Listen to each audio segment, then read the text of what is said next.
다음 주일은 추수감사주일로 지킵니다. 하나님께서 우리에게 절기를 지키게 하신 이유가 있습니다. 믿음을 회복하게 하시려고. 추수감사절을 지키게 하는 이유는 감사를 회복하시려고 지키게 하시는 것입니다. 추수감사절은 영국의 청교도들이 하나님 앞에 감사를 드림으로 인해서 시작이 되었습니다. 그런데 진정한 추수감사절의 시작은 이스라엘 백성들이 지켰던 초막절입니다. 초막절.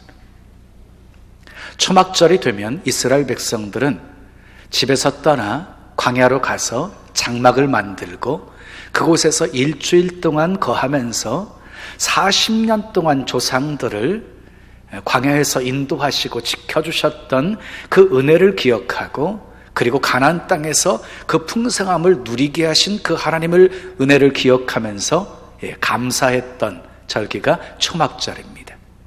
초막절은 장막에서 일주일을 지냈다 그래서 장막절이다 라고도 말을 합니다. 자, 우리는 감사절에 감사를 배우고 감사를 회복하셔야 됩니다. 우리는 눈에 보이는 것을 감사할 수 있습니다. 한 해 동안 하나님께서 우리를 보호해 주셨고 인도해 주신 것, 그리고 건강 지켜주셨고, 그리고 풍성한 삶에 풍성한 은혜를 허락해 주셨고, 그리고 병도 고쳐주셨고, 학업의 길도 열어주셨고, 그리고 직장의 문도 열어주신 것, 우리 당연히 감사해야 합니다. 자, 그러나 그것이 우리가 드려야 할 감사의 전부는 아닙니다. 자, 때로는 눈에 보이지 않고 귀에 들리지 않고 손에 만져지지 않는다 할지라도 하나님의 약속 믿고 감사하셔야 됩니다. 아멘 하십시오. 자, 때로는 하나님이 하시는 일이 이해가 되지 않아도 하나님은 합력해서 선을 이루어 주실 줄로 믿고 감사해야 합니다. 감사하라, 이 말씀을 들으면서 마음이 불편해지시는 분이 있을지 모르겠습니다. 지금 내가 처한 상황과 환경이 얼마나 어려운데 어떻게 무엇을 감사하라고 하느냐, 이렇게 말하고 싶은 분이 있을지도 모르겠습니다. 자, 그런데 어려울 때 특별히 조심해야 될 것이 있습니다. 어려울 때 마땅히 감사해야 할 일을 불평으로 바꾸면 안 된다는 것입니다. 자, 가데스 바네아에서 있었던 일입니다.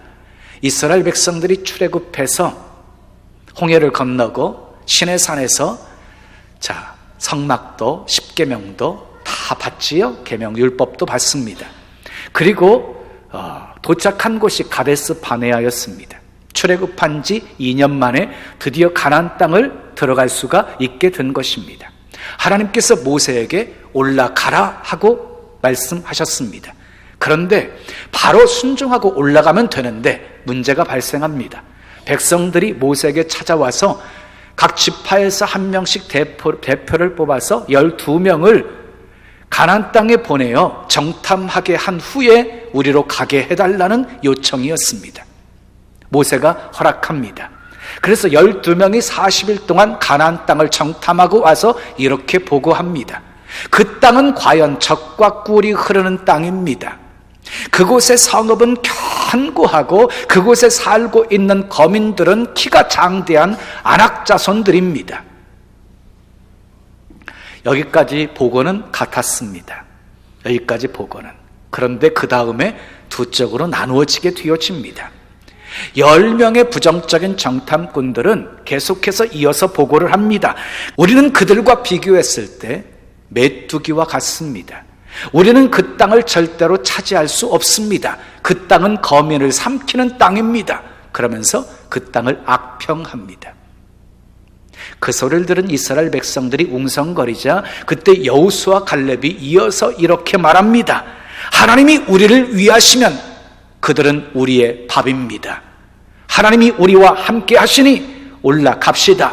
능히 이길 수 있습니다. 라고 말합니다.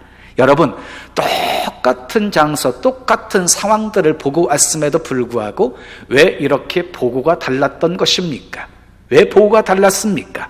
10명은 견고한 성읍과 키가 장대한 안악자손들 네피림 후손들만 바라보았고, 여호수아 갈렙은 하나님께서 가나안 땅을 주시겠다고 약속하신 그 약속의 말씀을 붙들고 하나님을 바라보았기 때문입니다.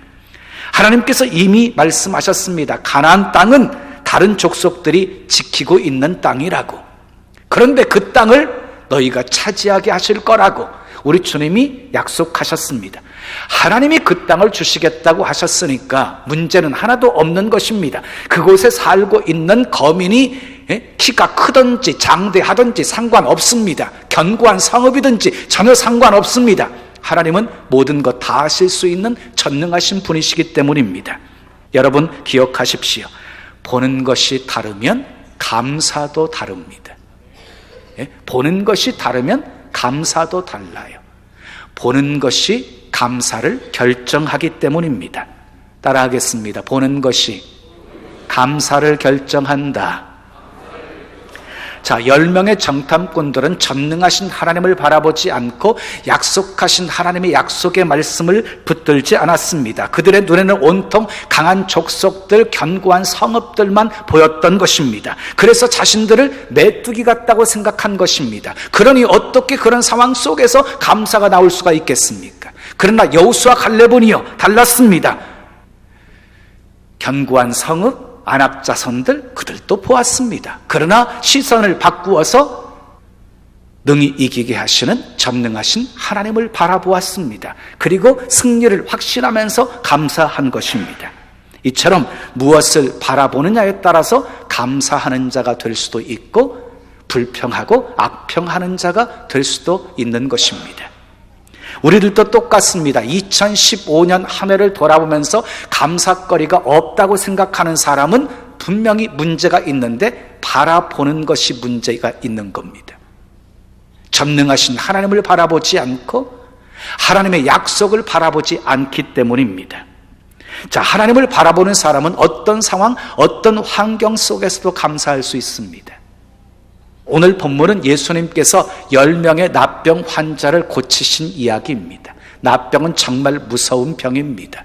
전염병이 있어서 그 병에 걸리게 되어지면 가족들과도 격리되어 살 수밖에 없었고 사회에서 버림받았습니다. 성전에도 들어갈 수가 없었습니다. 그들끼리 그냥 동굴 같은 데 모여가지고 사람들이 던져주는 음식이나 먹고 살아야 하는 사람들이었습니다. 건강한 사람들이 가까이 오고 지나갈 때에는요 멀리서 나는 부정하다라고 외쳐서 다른 사람들이 자기들에게 가까이 오지 못하게 해야 했습니다. 정말 불쌍한 사람들이었습니다. 그런데 예수님께서 사마리아와 갈릴리 사이를 지나가실 때 한 마을 입구에서 10명의 납병 환자들이 예수님께 간절하게 요청을 합니다. 예수 선생님이여 우리를 불쌍히 여기소서. 그때 예수님께서 그들에게 이렇게 말씀하시죠. 가서 너희 몸을 제사장에게 보여라. 그때 당시에 제사장은 납병 환자인지 아닌지를 판단하는 사람이었습니다. 그래서 제사장에게 몸을 보이라고 한 것입니다. 순종해서 몸을 제사장에게 보이러 가는 도중에 깨끗함을 받게 되어집니다. 얼마나 놀라웠을까요? 얼마나 좋았을까요? 얼마나 신났을까요? 그런데 문제가 있었습니다. 10사람이 깨끗함을 받았는데 그 중에 한 명만 예수님께 돌아와서 감사를 한 것입니다. 10명 중에 한 사람이었습니다. 자, 15절 16절을 보십시오. 15절 16절입니다. 시작. 그 중에 한 사람이 자기가 나은 것을 보고 큰 소리로 하나님께 영광을 돌리며 돌아와 예수의 발 아래에 엎드려 감사하니 그는 사마리아 사람이라 그랬어요. 여러분 10사람이 모두 깨끗함을 받았습니다. 똑같은 시간에 똑같은 장소에서 똑같은 은혜를 경험하게 된 것입니다. 그런데 여러분, 이 사마리아 사람 한 사람이 예수님께 돌아와서 감사하는 순간부터 9사람과 한 사람은 확연하게 차이가 나는 인생을 살게 되어집니다. 돌아와서 감사한 사람은 사마리아 사람이었어요. 헬라어 성경을 보면 그 순서가 어떻게 되어 있냐면요, 먼저 예수님께 돌아왔다. 그리고 큰 소리로 하나님께 영광을 돌렸다. 예수님 앞에 엎드려서 경배하고 감사했다. 이렇게 말씀하고 있어요. 자, 그런데 예수님은요, 9사람은 보이지 않았어요. 그 9을 인하여서 섭섭해 하세요. 10사람이 다 고침받지 않았느냐? 9은 어디 있느냐? 그리고 감사하러 온 그 사마리아 사람에게 이렇게 축복하십니다. 18절 19절을 보겠습니다. 18절 19절입니다. 시작. 이 이방인 외에는 하나님께 영광을 돌리러 돌아온 자가 없느냐 하시고 그에게 이르시되 일어나 가라, 내 믿음이 너를 구원하였느니라 하시더라 그랬어요. 여러분, 10사람의 처지는 똑같았어요. 함께 동거동락하고 함께 부르짖어 기도하고 그리고 함께 순종하고 함께 고침을 받았어요. 근데 아까 말씀드렸던 것처럼 한 사람이 와서 감사하는 순간 그들의 처지가 달라지게 돼버리지요. 우리 주님께서는요, 사마리아 사람의 감사를 하나님께 영광 돌린 것이라고 인정하십니다. 그리고 우리 주님께서는 그 감사를 믿음으로 인정하십니다. 그리고 믿음이 너를 구원하였느니라 하시고 그를 구원하십니다. 사랑하는 여러분, 구원을 받았으면 다 얻은 것입니다. 구원을 얻었으면 다 얻은 것입니다. 구원을 얻었으면 다 얻은 것입니다. 그것보다 소중한 축복은 없기 때문입니다. 자, 미국인 선교사 헨리 프로스트는 중국에서 오랫동안 선교 사역을 했습니다. 그런데 그가 선교 사역을 하다가 고통스러웠을 때 일을 이렇게 고백을 했습니다. 중국에서 열심히 선교 사역을 하고 있는데 고향에서 슬픈 소식이 들렸습니다. 내 영혼에 검은 그림자가 드리워졌고 그것을 없애기 위해서 기도했는데 그 그림자는 사라지지 않았습니다. 마음이 슬프고 좌절되고 우울하고 고통스러웠습니다. 그런데 어느 날 선교 본부에 갔더니 벽에 이런 글귀가 쓰여져 있었습니다. Try Thanksgiving. 감사를 해보세요. 그 글귀를 보고 마음이 뜨거워졌습니다. 하나님께 감사를 드리기 시작했습니다. 그러자 흑암이 물러가고 내 영혼에 빛이 비추기 시작했습니다. 사랑하는 여러분, 사업이 어려움에 빠지셨습니까? 기도해도 응답이 속히 이루어지지 않고 있습니까? 자녀들이 기대한 대로 자라주지 않고 있습니까? 그래도 Try Thanksgiving. 감사를 해보십시오. 감사는 누가 할 수 있는 것입니까? 감사는 생각하는 사람이 할 수 있습니다. 그래서 생각이라는 싱크와 감사라고 하는 생크, 자, 똑같은 어원에서 나온 말입니다. 그러니까 생각해야 감사할 수 있다는 말입니다. 생각해야 감사할 수 있어요. 여러분, 하늘을 돌아오면서 감사할 거리를 한번 생각해 보십시오. 그러면 막 감사할 조건들이 떠오르게 될 것입니다. 구원 주신 것도 감사하고, 건강 주신 것도 감사하고, 우리에게 평안 주신 것도 감사하고, 미래의 희망 주신 것도 감사하게 될 것입니다. 감사는 우리 신앙에 매우 중요한 것입니다. 성경은 감사를 신앙의 기본이라고 말하고 있습니다. 신앙의 본질이라고 말하고 있습니다. 자, 감사로 제사를 드릴 때 하나님께 영광을 돌리는 것이라고 성경은 말씀하고 있습니다. 여러분, 감사를 잊어버리지 마십시오. 성경은 감사를 잊어버리면 하나님이 찢으신다 하고 말씀하고 있어요. 시편 50편 22절에 하나님을 잊어버린 너희여 이제 이를 생각하라. 그렇지 아니하면 내가 너희를 찢으리니 건질 자 없으리라. 정말 무서운 말씀입니다. 감사를 잊어버리고 감사를 회복하지 못하면 찢어버리신답니다. 찢어버리신대요. 그래서 아무도 건질 자 없게 만드신답니다. 자, 하나님께서 얼마나 감사를 기뻐하시는지 모릅니다. 자, 그러면 어떻게 감사를 드려야 될까요? 첫째 따라 합시다. 입으로 감사해야 합니다. 자, 15절을 보십시오. 15절입니다. 시작. 그 중에 한 사람이 자기가 낳은 것을 보고 큰 소리로 하나님께 영광을 돌리며 돌아와. 그랬어. 자, 사마리아 사람은요, 자신의 병이 나은 것을 보고 큰 소리로 하나님께 영광을 돌렸다고 말하고 있습니다.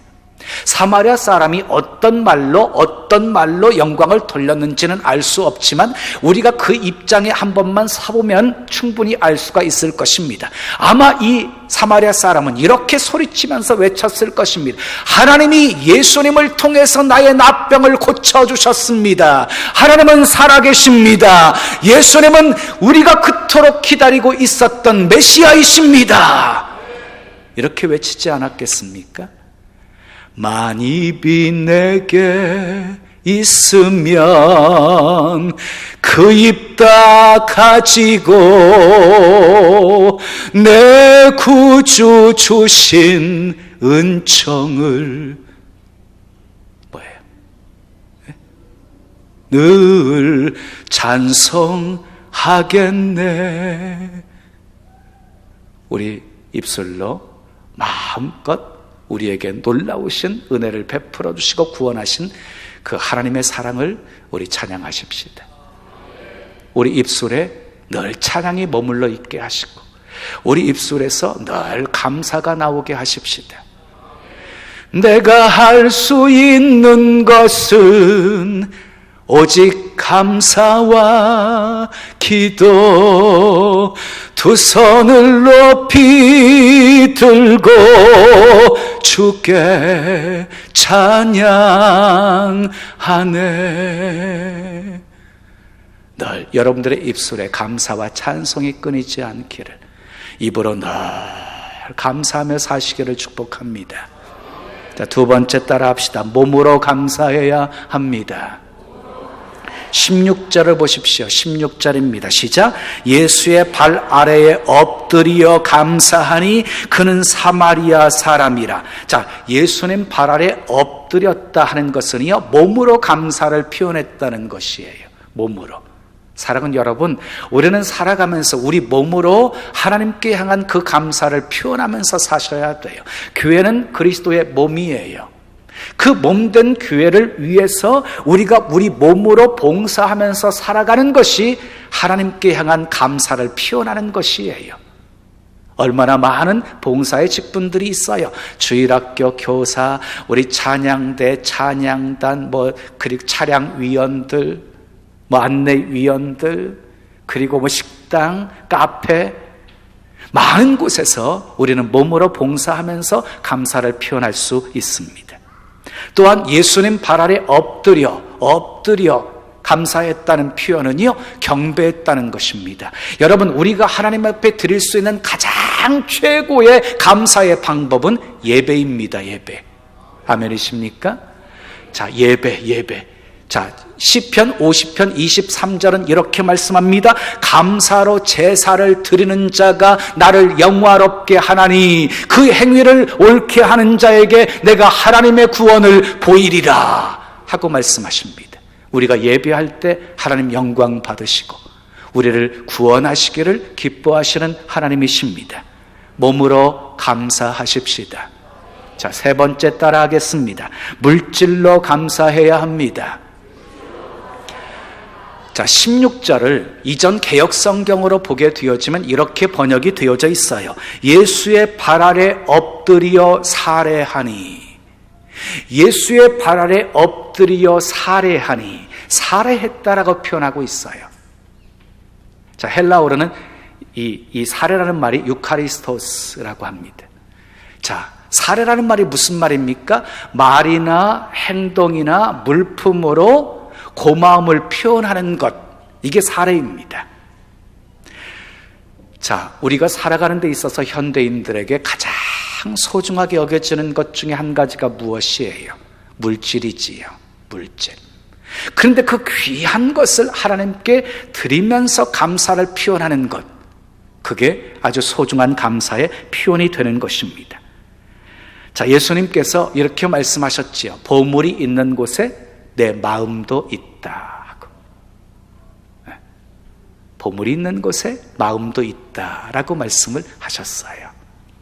자, 그래서 마리아는요, 예수님이 잡히시기 직전에 향유 옥합을 가져와서 깨트려 부어드릴 수가 있었던 거예요. 다 드렸지요. 납병 환자였던 사마리아 사람에게 무슨 물질이 있었겠습니까? 그가 살해했으면 얼마나 큰 것을 했겠습니까?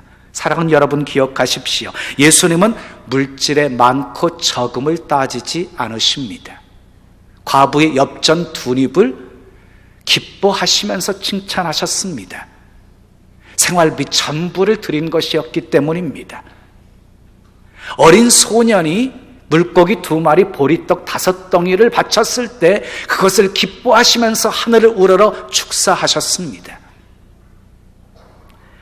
물질이 없다고 핑계하지 마십시오. 물질이 없는 것이 아니라 감사할 마음이 없는 것입니다. 사마리아 사람처럼 마음에서 우러나오는 진정한 감사를 드릴 수 있기를 바랍니다. 은혜 받은 성도가 항상 서 있어야 할 자리는 바로 감사의 자리입니다. 근데 여러분, 하나님은 얼마나 공평하신 줄 아십니까? 많이 맡긴 사람에게는 많은 것을 요구하시고 적게 맡긴 사람에게는요, 작은 것을 요구하신다는 것입니다. 그래서 예물을 드릴 때에도 차별을 두어서 드리게 하셨습니다. 부자는 소 1마리, 중간은 염소와 양을 드리게 했고요, 가난한 사람은 비둘기와 가루 1움큼을 드리게 했습니다. 이게 구약적 제물입니다. 형편대로 드렸습니다. 여러분, 형편대로 드리시면 됩니다. 자, 추수감사절의 감사는요, 한 주 한 주의 감사가 아니에요. 하루하루 감사가 아니에요. 추수감사는요, 한 해 감사예요. 한 해 감사. 자, 1년이 며칠이지요? 365일. 하루 1,000원씩 계산하면 1년 36만 5천 원. 한 가정이 36만 5천 원을 드릴 수 있습니다. 우리 가정은 이 방법을 선택했는데 거기에다가 가족 수를 곱합니다. 저희 어머님까지 포함해서 우리 집은 다섯 명입니다. 거기다 플러스 알파 해서 매년 감사 예물을 드립니다. 어느 해는 2 자녀의 통장이 빵빵하게 채워져 있고 모아져 있으면 그것을 깨트려서 드리게 합니다. 감사한 것은 용돈은 악착같이 모으면서 헌금은 아낌없이 한다는 것입니다. 저는 하나님께 심어 놓은 것만큼 가장 확실한 투자는 없다고 믿습니다. 여러분, 여러분들의 자녀들 그렇게 통장을 깨트려서 감사의 물 한번 드려보면 어떨까요? 용돈 모은 거 그걸로 하나님 앞에 감사의 물 드리게 하면 어떨까요? 사랑하는 여러분, 9명과 한 사람의 차이는 9명과 한 사람의 차이는 믿음이 있고 없고 차이가 아니었어요.